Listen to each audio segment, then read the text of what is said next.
मिला चाहते। So guys good evening, कैसे हैं आप सब। आई होप आप सब लोग अच्छे होंगे।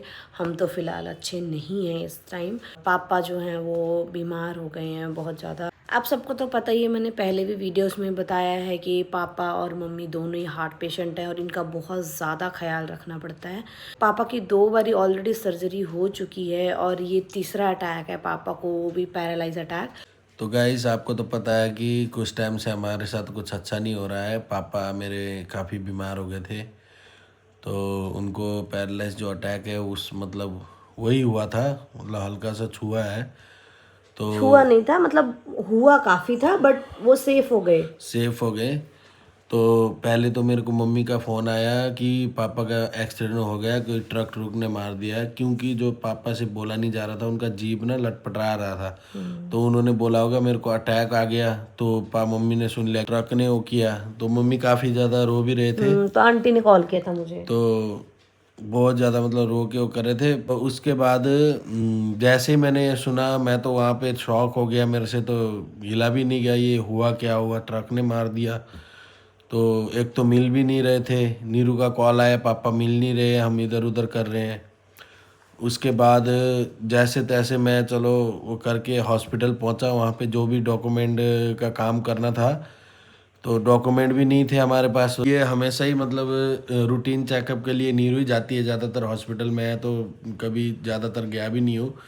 मम्मी को भी लेके नीरू जाती है, तो पापा को भी, तो उसी के पास थे जितने भी रिपोर्ट थे, वो संभाल के रखती है। जितने भी रिपोर्ट थे उसी के पास थे, डॉक्यूमेंट वगैरह भी सारा कुछ उसी के पास था।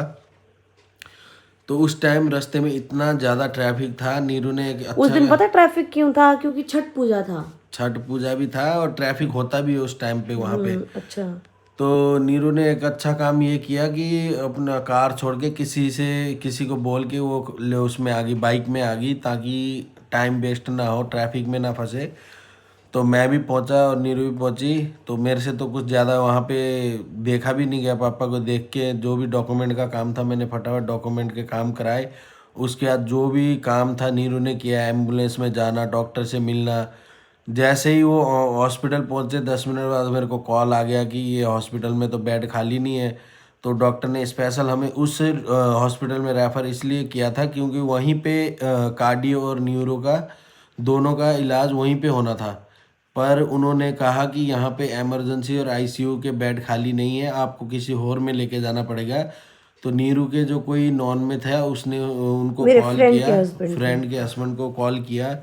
तो उन्होंने बोला उन्होंने उस नीरू ने बताया होगा कि ऐसा ऐसा हुआ है। तो उन्होंने भी थोड़ा सा सुजेस्ट किया कि पहले आप सिर में अगर मारा है, आपके फिंगर वगैरह नहीं चल रहे, तो सिर का ही हुआ है, आप पहले न्यूरो में दिखा लो, कार्डियो बाद में दिखा लेना।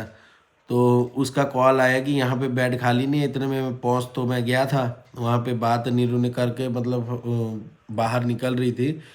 तो फटाफट वो दूसरे हॉस्पिटल में ले गई। जो भी हुआ वहाँ पे फटाफट इमरजेंसी में डाल के, तो एमआरआई वगैरह वहाँ पे हुआ। तो उन्होंने बताया कि थोड़ा सा जो सिर का जो वो है नस नस है, ब्लॉक थी उनकी। नस हल्का सा मतलब ब्लॉक है। इतना डरने वाली बात नहीं है, मेडिसिन से हो जाएगा, बाकी ऑपरेशन वगैरह कुछ नहीं करने की ज़रूरत। हम लोग रात को 1:30-2 बजे आए। हमें से आगे बढ़ के करती है, पर उस दिन जो उसने किया वो शायद ही हम लोग ना कर पाते। क्योंकि आगे पीछे क्या होता था कि जो मेरे सिस्टर इन लॉ थे वो, मतलब हमेशा मैं और वही जो छोटी वाली जो सिस्टर इन लॉ थे वो और मैं मिलके ना हमेशा इस घर को कोई भी परेशानी होती थी हम हैंडल करते थे। इस बार वो नहीं थे तो मैं अकेली पड़ गई, बिल्कुल अकेली पड़ गई। और मैंने उनको बहुत ज़्यादा मिस किया। वो, मैं उनके लिए राइट हैंड थी और वो मेरे लिए राइट हैंड थे। हम लोग ऐसे थे इस घर में जब तक वो थे। तो इस बार मैंने उनको बहुत ज़्यादा ही मिस किया क्योंकि उनके बगैर सब चीज़ों को हैंडल करना मेरे लिए बहुत ज़्यादा डिफ़िकल्ट है, क्योंकि ज़्यादा ही ये ढीले पड़ गए। मैं देख रही हूँ पापा को इमरजेंसी में लेके जा रही हूँ और ये ऐसे होके बैठे हुए थे। मैं समझ गई थी कि मतलब इनके हाथ पैर काम नहीं कर रहे। सो गाइस अब यहाँ से ना हम जल्दी जल्दी पैकिंग कर रहे हैं क्योंकि अभी कॉल आया साथ वाली आंटी का कि पापा का एक्सीडेंट हो गया। तो अभी मैं फटाफट काम छोड़ के, मेकअप छोड़ के घर जा रही हूँ। अब तो गाड़ी चलाने का भी बिल्कुल भी वो नहीं है। कहाँ से मोड़ना था ये पता ही नहीं लग रहा। सो गाइस अभी पापा मिल नहीं रहे हैं, अभी कहीं पे भी सब लोग ढूंढी जा रहे हैं और मैं भी यहाँ से कॉल पे कॉल करके सबको बोली जा रही हूँ और 100 की स्पीड में मैं गाड़ी चला के जा रही हूँ इस टाइम। गाइस पापा मिल गए हैं और थोड़ा मेजर प्रॉब्लम हो गई है, पर ये है कि ना पापा को ऐसे ही लेके गए और पापा को एडमिट कहीं पे भी ऐसे करते नहीं है, क्योंकि अभी ना पापा का ना दांत ना दर्द हो रहा था, तो मैंने बोला था डॉक्टर के पास जाके ना निकलवा लेते हैं। पर उसमें हुआ क्या, डॉक्टर कहते हैं बिना पूरे इनकी बॉडी चेकअप के, क्योंकि वो हार्ट के पेशेंट है, उनके 3 स्टंट डाले हुए हैं बॉडी में, तो वो कहते हैं कि इनके पूरा टेस्ट होगा, डॉक्टर परमिशन देंगे फिर जाके हम दांत को निकाल सकते हैं। तो अभी जो क्या हुआ कि वो ले तो गए हॉस्पिटल में, पर पापा को एडमिट कोई भी नहीं कर रहा, मेरे ख्याल से कोई भी नहीं कर रहा। और मैंने घर पे बड़ी वाली दीदी को फोन करके बोल दिया है और मम्मी को भी मैंने झूठ बोला है कि पापा ठीक है। पर ये है कि अब डॉक्यूमेंट्स वगैरह, क्योंकि सबसे पहले ना पापा को एडमिट करने से पहले उनको हार्ट की सारी रिपोर्ट्स चाहिए होगी, सारी डिटेल चाहिए होगी। तो मैंने अभी बड़ी दीदी को कॉल करके, मैंने संभाली हुई थी रिपोर्ट्स ऊपर, तो वो सारी रिपोर्ट्स वगैरह मैंने अपनी अलमारी में रखी थी, तो दीदी को बोला मैंने फाइल तैयार करने के लिए। अब मैं जाऊँ किसी कोई गाड़ी में तो जा ही नहीं सकती, पॉसिबल नहीं है, और बहुत ज़्यादा ट्रैफिक है। और मैं सोच रही हूँ पुष्पा को एक्टिवा पे लेकर जाऊँ। ये मैंने सारी डॉक्यूमेंट्स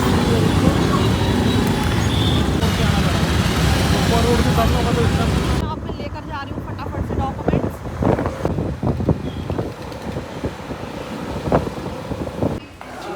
सो गाइस मैं पहुंच गई हॉस्पिटल।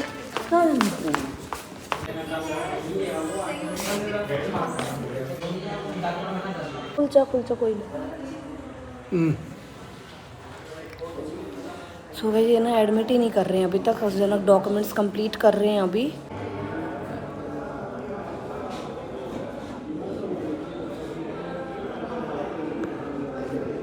तो गाइस अभी मैं पापा को वॉशरूम के लिए लेकर आई हूँ। अब इन्होंने रेफ़र तो कर दिया, बट एंट्री अभी भी नहीं दे रहे हैं पूरी तरीके से। लेकर जा रहे हैं दूसरे हॉस्पिटल, अभी इसने रेफ़र कर दिया। तो ऐसे में पापा को एम्बुलेंस में हॉस्पिटल लेकर गई थी।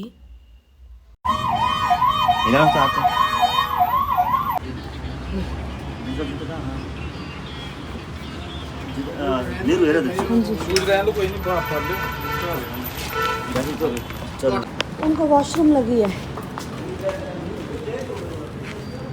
हाँ जी ਆਪਣੇ ਕੋਲ ਨਿਊਰੋ ਦੇ ਵਿੱਚ ਨਾ ਬੈੱਡ ਹੈ ਹੀ ਨਹੀਂ, ਸੋ ਇੱਥੇ ਮੈਂਸ਼ਨ ਕਰ ਦਿੱਤਾ ਹੈ ਸਰ ਨੇ ਵੀ नो बेड इज अवेलेबल, ਤੁਹਾਨੂੰ ਕਿਸੇ ਹੋਰ हॉस्पिटल से जाना पड़ेगा, जो का होगा फिर वहाँ पे लेके जाना, ठीक है। बड़ा मुश्किल है, तो कुछ हो नहीं सकता सर। सो गाइस अभी मैं हॉस्पिटल पहुंची, वो कहते हैं यहाँ पे बेड नहीं है, तो ये कह रहे हैं कि कोई और रेफ़र कर दो। फिर वो दे ही नहीं रहे हैं ना यहाँ पर, वो कह रहे हैं कोई और हॉस्पिटल में रेफ़र ले लो, यहाँ पे है नहीं बेड न्यूरो के बीच में। और हम जा रहे हैं दूसरे हॉस्पिटल, कोई मेरे नोन में डॉक्टर हैं, उनसे मैंने बात करी है अभी कि वो हमें किसी तरह सेटिंग करा दें। अब बहुत ज़्यादा यहाँ पे मुश्किल हो रही है, कोई हॉस्पिटल में ले ही नहीं रहे हैं पापा को। अभी हम पहुँचे हैं दूसरे हॉस्पिटल में, मैं, मेरे हस्बैंड और मेरी सिस्टर के हस्बैंड।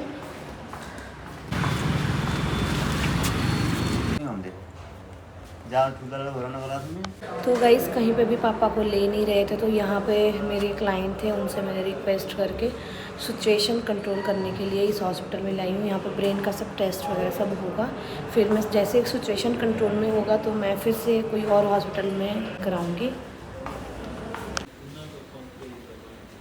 सो गाइस रात के बज गए हैं अब 1, अब जाके पापा का सारा सेटलमेंट हुआ है और पापा की रिपोर्ट भी आ गई।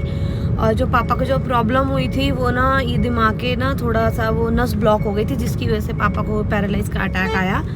और अब डॉक्टर कह रहे हैं कि अब नॉर्मल है पापा, अब ठीक हैं। तो अब मैं जा रही हूँ घर, और डॉक्टर ने थोड़ा सा खिचड़ी वगैरह थोड़ा सा लिक्विड चीज़ अभी मैंने पूछा, तो वो कहते कि थोड़ा सा लिक्विड चीज़ दे दो। तो अब मैं जा रही हूँ घर और थोड़ा सा खिचड़ी बना के फिर मैं आऊँगी हॉस्पिटल। तो अब चलते हैं घर। तो मैं पहुँच गई बुआ के घर। आज बुआ खाना खिला रहे हैं मुझे रात के 1 बजे, बेचारे मुझे और मेरे हस्बैंड को। सो गाइस अब रात के 2 बज चुके हैं। 2 बज गए नहीं, 1:30 बजे। तो अब बज गए हैं 1:30 और बुआ ने सारा खिचड़ी वगैरह सब पैक कर दिया था और मुझे और जनक को भी सारा खाना खिला दिया। तो अब हम जा रहे हैं हॉस्पिटल पापा को खिचड़ी खिलाने। तो साथ में बुआ उन्हीं सब गए कि हमने भी देखना है, अभी मिलने फूफा जो तो हमारे साथ थे, फूफा तो हमारे साथ ही थे पर बुआ नहीं गए हुए थे, तो वो भी जा रहे हैं अभी। तो अभी पहले पहुंचते हैं हॉस्पिटल, फिर पापा को खिलाते हैं। ऐसा होने के बाद मैंने अब आयुष को भेजा था अपनी सिस्टर के पास, क्योंकि मेरी भी मम्मी साथ में हॉस्पिटल में थे। तो मैंने अपनी सिस्टर को फ़ोन कर दिया था कि आयुष का ध्यान रखे और उसको खाना खुना खिलाए। तो वो उसने फिर आज मेरी सिस्टर ने मेरे बेटे को संभाला। और ये सब कुछ मैं मतलब वो उसको मैं मिली नहीं। मैं सुबह निकली थी, 7 बजे निकली थी मेकअप के लिए, तो शाम के 8 बजे मैं पहुंची हूँ। जब ये सब वो भी मेकअप छोड़ के पहुंची हूँ मैं। चुके हैं रात के 2, ये देखिए पूरे 2 बज चुके हैं। और इनकी भी आज तबीयत बहुत ज़्यादा ख़राब है। और ये देखो इतनी सारी दवाइयाँ लेकर आए। इनकी बीपी बहुत ज़्यादा हाई है और ये बहुत दिनों से बीमार हैं। तो ये घर आ गए। और हॉस्पिटल में मेरा भाई मैंने कह के मैंने अपने भाई को बोला था कि तो आज के दिन रुक जा, तेरी जीजू की तबीयत ठीक नहीं है। तो इसीलिए फिर वो इनको मैं घर ले आई और अपने भाई को मैं हॉस्पिटल में छोड़ आई। और साथ में मम्मी कहते हैं मेरा भी घर पे मन नहीं लगेगा, मैं भी रुकूंगी। तो इसीलिए मम्मी और मेरा भाई हॉस्पिटल में रुक गए। और मैं अभी खिचड़ी खिला के अभी वापस आई हूँ घर। 2 बज चुके हैं और सुबह फिर से 5 बजे जाना है।